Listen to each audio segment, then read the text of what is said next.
بسم اللہ الرحمن الرحیم۔ گمنام ہیروز کے معزز ناظرین، السلام علیکم۔ آئیے چلتے ہیں کہانی کی طرف۔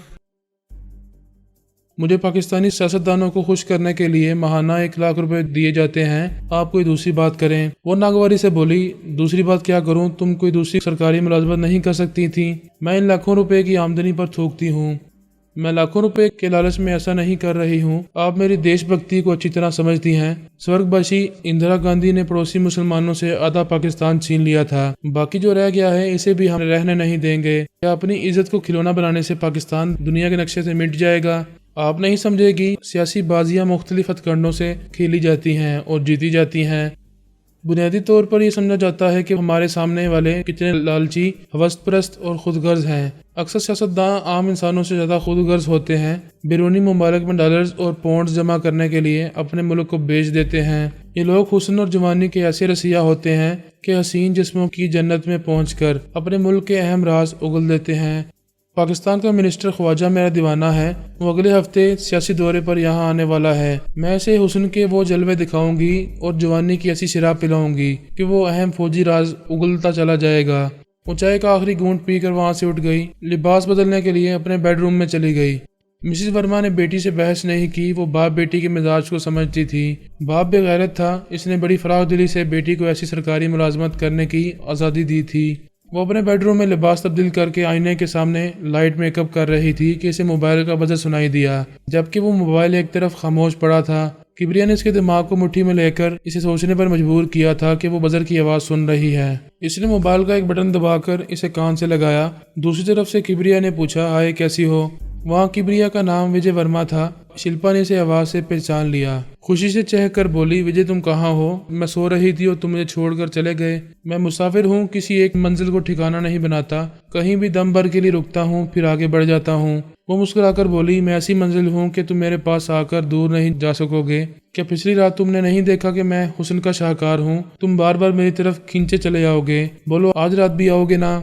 تم ایک شریف ذاتی ہوتی تو میں تم سے محبت بھی کرتا اور عزت بھی کرتا، پھر تمہاری زلفوں کی چھاؤں میں زندگی گزار دیتا۔ شلپا کے تیور بدل گئے، وہ غصے سے بولی، کیا بکواس کر رہے ہو؟ تم میری انسلٹ کرنے کی جرت کیسے کر رہے ہو؟ مرد کے بچے ہو تو سامنے آ کر ایسی باتیں کرو، میں تمہیں منہ توڑ جواب دوں گی، کم از کم 6 ماہ کے لیے آئینی سلاخوں کے پیچھے قید کرا دوں گی۔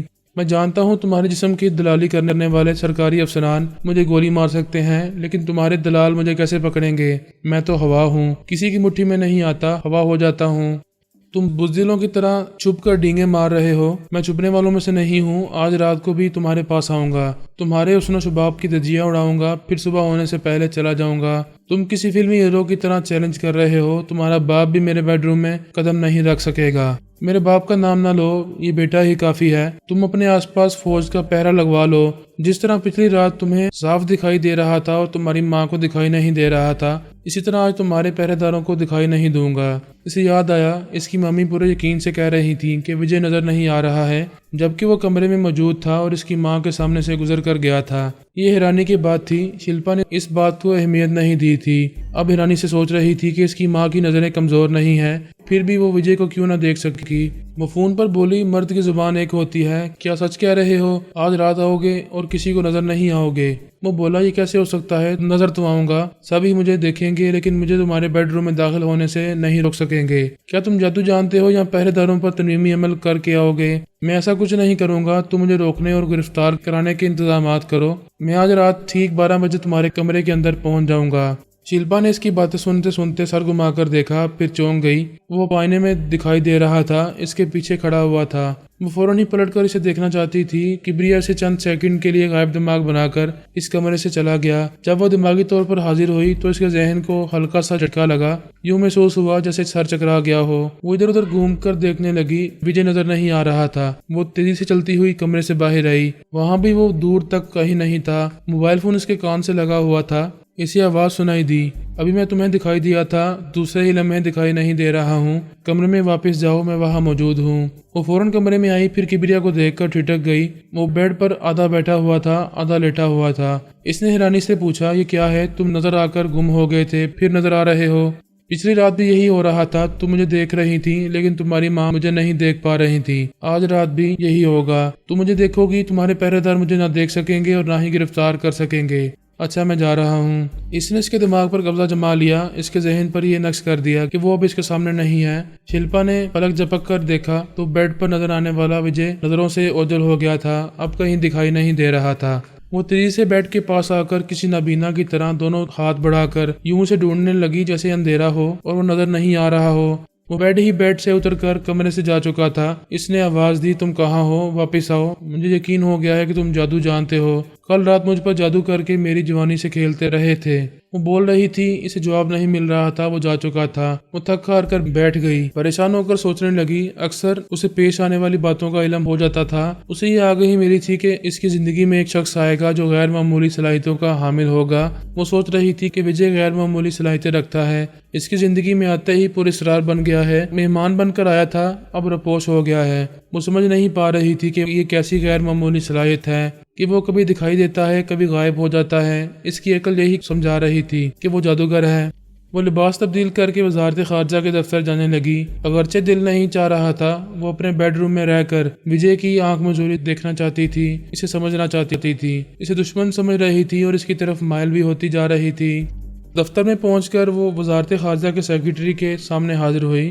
وہ اسے غصے سے دیکھتا ہوا بولا، کل تم نے کیا حرکت کی تھی؟ وہی حرکت کی جو آپ میرے ساتھ کرنا چاہتے تھے۔ آپ چائے پلا کر مجھے اعصابی کمزوری میں مبتلا کرنا چاہتے تھے، میں نے وہی چائے آپ کو دھوکے سے پلا دی۔ آپ وقتی طور پر کمزور ہوئے، آپ کا کچھ نہیں بگڑا۔ میں کمزور ہو جاتی تو وہ یہودی جیوی شوٹر میرے بدن سے کھیلنے لگتا، میں اپنا بچاؤ نہیں کر پاتی۔ کیا اتنی وضاحت کافی ہے؟ بکواس مت کرو، میں تمہارا اعلیٰ افسر ہوں، تم نے گستاخی کی ہے، میری انسلٹ کی ہے، تمہارا براہ راست تعلق آرمی انٹیلیجنس سے ہے، میں نے تمہارے خلاف وہاں رپورٹ پہنچائی ہے، وہ فون پر تم سے وضاحت طلب کریں گے۔ کسیانی بلی کھمبا نوچے، آپ میرے خلاف رپورٹ دینے کے سوا کر بھی کیا سکتے تھے؟ میں پھول کی طرح نازک ہوں اور فولاد کی طرح سخت، میری مرضی کے بغیر کوئی مرد مجھے ہاتھ بھی نہیں لگا سکتا۔ اسے اپنے اندر سرگوشی سنائی دی۔ کبریا نے کہا، میں نے تمہاری دھجیاں اڑا دی ہیں۔ اس نے ایک دم چونک کر اپنے سر کو تھام لیا، حیرانی سے سوچا یہ تو اسی کی آواز ہے۔ سیکرٹری نے اسے سر پکڑتے دیکھ کر پوچھا، کیا ہوا؟ وہ بولی، مرد سر کا درد، یہاں آتے ہی سر میں درد ہونے لگا، میں جا رہی ہوں، آج کسی مرد سے بات نہیں کروں گی۔ فون کی گھنٹی بجنے لگی۔ سیکرٹری نے کہا، رک جاؤ، ابھی تمہیں فون پر اپنے اعلیٰ افسران سے باتیں کرنا ہے۔ وہ ریسیور کان سے لگا کر بولا، ہیلو سیکرٹری فارن افیئرز۔ دوسری طرف سے آواز آئی، میں آرمی انٹیلیجنس کا چیف بول رہا ہوں، تم نے شلپا کے خلاف رپورٹ بھیجی تھی، وہ میں نے پڑھی ہے۔ اس رپورٹ کے مطابق اس نے اپنی عزت بچانے اور عیاش مردوں کو بے وقوف بنانے کی جو ٹریننگ حاصل کی ہے، وہی داؤ پیچ تم پر اور اس یہودی پر آزمائے تھے۔ اس نے تمہاری اور اس یہودی مہمان کی انسلٹ نہیں کی ہے۔ اس نے کہا، آپ یہ تو سوچیں، جیوی شوٹر ہمارے لیے بہت اہم ہے، پاکستانی سیاستدانوں دیگر اور اہم شخصیات کو ہمارے لیے ٹریپ کرتا رہتا ہے۔ شلپا اسے خوش کر دیتی تو کیا فرق پڑتا؟ شلپا موسٹ امپورٹنٹ گرلز میں سے ایک ہے، اسے صرف پاکستان کے عیش پسند غداروں کے لیے رکھا گیا ہے، تم ہماری اجازت کے بغیر اسے کسی دوسرے مقصد کے لیے استعمال نہیں کرو گے۔ شلپا موجود ہو تو اسے بات کراؤ۔ اس نے شلپا کو ناگواری سے دیکھتے ہوئے اس کی طرف ریسیور کو بڑھایا۔ وہ ریسیور لے کر کان سے لگا کر بولی، ہیلو میں ہوں شلپا، گڈ ڈے سر۔ دوسری طرف سے کہا گیا، you to have a good day. ہم سب یہ رپورٹ پڑھ کر خوش ہوئے کہ پچھلی رات تم نے دفاعی طریقے استعمال کیے اور اپنے مقابلے میں 2 مردوں کو نکارہ بنا دیا۔ تھینک یو سر، لیکن ہمارے سیکرٹری صاحب غصہ دکھا رہے ہیں، ان کی پرواہ نہ کرو، اپنے اصولوں کے مطابق ڈیوٹی دیتی رہو، wish you good luck and goodbye. اس نے رابطہ ختم کر دیا۔ کبریا نے شلپا کو یہ سمجھنے نہیں دیا کہ دوسری طرف سے فون بند کر دیا گیا ہے۔ وہ بولی، پھر ایک بار شکریہ سر، آپ سے ایک درخواست ہے۔ کبریا نے کہا، بولو کیا چاہتی ہو؟ مجھے 2 سیکیورٹی گارڈز کی ضرورت ہے، آج رات میرے گھر میں ان کی ڈیوٹی رہے گی۔ نو پرابلم، آج رات 9 بجے 2 مسلح گارڈز تمہارے پاس آ جائیں گے۔ اس نے کبریا کی مرضی کے مطابق ریسیور رکھ دیا۔ سیکرٹری کو طنزی انداز میں مسکرا کر دیکھا، پھر کہا، قسمت تمہارے ساتھ ہے، جلنے والے جلا کریں۔ وہ پلٹ کر دروازے کی طرف آئی، پھر بولی، آپ کے سلسلے میں یہ بھی کہا جا سکتا ہے، حسرت ان گنچوں پہ ہے جو بن کھلے مرجھا گئے۔ وہ چیخ کر بولا، you shut up and get last.